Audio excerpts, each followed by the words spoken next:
I used to spend the night in hotel parking lots. What was I gonna do? I ain't had nowhere to stay, so I lived in the car.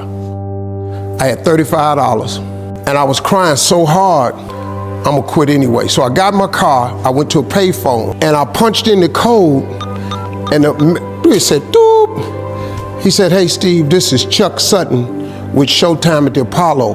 We saw a tape of you. You're very funny. If you could get here Sunday night, we'd love to put you on television. It's my whole dream of being on TV, and I couldn't get to New York. I got $35. How I'm gonna get to New York? I can't make it. So I'm standing there at the phone booth, and tears just coming down my face. I said, God, so that must be a sign for me to go home. Couldn't even make the dream come true. This is the most messed up moment. And so I said, man, let me call this dude back and see if he said this Sunday. Because maybe he said next Sunday, and I can hustle up a little bit of money. Before I hit the button, I heard, doop, you have another message. Now, it wasn't there before. It said, Steve Harvey, this is Tom Sobel from the Comedy Caravan. He said, I have a gig in Jacksonville, Florida on Friday night. If you can get there Friday night, you'll make $150. I'm 3.5 hours away. So I drive to Jacksonville, Florida, and that night I made the 150. The club owner said, man, you funnier than the guy we hired. If you stay tomorrow night, I'm gonna give you another $150. So now I got $300 now. So I get on the phone, I call Chuck Sutton. I say, hey man, is the gig still available at Showtime at the Apollo?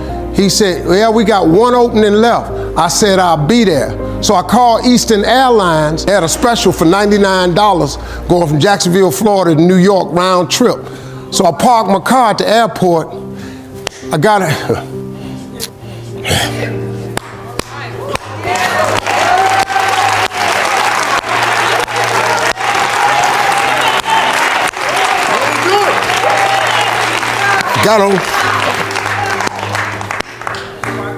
Got on plane, flew. Everything I had was in 2 bags. Got to the Apollo. I said, hey man, I'm here. I got there at 11 o'clock in the morning. He said, you can't stay here because you don't come on to the late show tonight. I said, man, I ain't got nowhere to go. I said, if you just let me stay in this building, man, I ain't gonna move around nothing. I ain't got nowhere to go. I'm in Harlem, I can't go back out here. I got these 2 bags. I got victim wrote all over me, man. So he said, all right, if you go upstairs, don't come down. So he put me in the dressing room on the 6th floor. So that's where all the comedians was. So I stayed up there. I got hungry around 3 o'clock, man. I couldn't take it no more. So I went back downstairs, a dude named Alton Liston. I said, hey man, he said, man, I thought I told you, don't come down them damn steps. I said, hey man, I'm just hungry, man. I said, let me go to that KFC I saw on the corner. Just let me get some chicken. I'll come right back. He said, man, if you ain't back in 20 minutes, you ain't getting in this building. So I went, bought me some chicken, came back. So the comedians started coming in the building. They started coming up on the 6th floor. So I meet this guy named D.L. Hughley. Another guy come in named Dwayne Johnson. Then this other dude walked in named Jamie Foxx. And I introduced myself. We don't know each other. Ain't none of us famous. It's 1991, man. I don't go on to 11 at night. I done had this 4 pieces of chicken. I'm starving, man. That chicken done wore off. I'm nervous, man. I'm about to throw up. D.L. Hughley went downstairs. D.L. Hughley got booed off. Dwayne Johnson got booed off. Jamie Foxx went down there and got booed. They booed Jamie, then Jamie started singing. And then they started clapping. And Jamie had their ass, then he went back to them jokes, and they got his ass. So I'm walking down the steps and I see Jamie sitting on the steps. I said, hey man, hang in there. He said, man, that ain't never happened to me before, man. This is crazy. This Jamie Foxx, man, one of the most talented people in all of comedy. And now, you don't even know how nervous I am, man. I can't even My breathing is shot because these dudes been booed. So I walk out. I had wrote this joke. Mike Tyson had got in a fight in Harlem with this heavyweight named Mitch Green. Mike Tyson had hit the dude in the eye in the store. Now he was on the news, his eye was swollen. So the joke I wrote was, they was interviewing Mitch Green and he was telling everybody what happened, but his eye took over the interview. And I wrote this joke that his eye started talking and was just, I tell you what happened. The heavyweight champ's fist is coming towards my face. I just said, Lord, Lord, Lord. And I wrote this whole joke about this dude's eyeball talking. And when the punch came, and all this here, the Apollo, man, they went crazy. They lost their mind.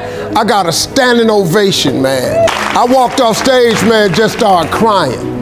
I couldn't believe it. They paid me. I made $750 for being on TV for one night. I'd never made $750 telling jokes in one night. And so that was my first television appearance. A couple weeks later, Sinbad was the host of the show. Well, he quit. And so Mark Curry became the host, and he quit. And they came to me and said, would you come back to New York and host amateur night for us to just try you out? Oh, ain't no problem. And so I went to New York, I hosted amateur night, and I was killing.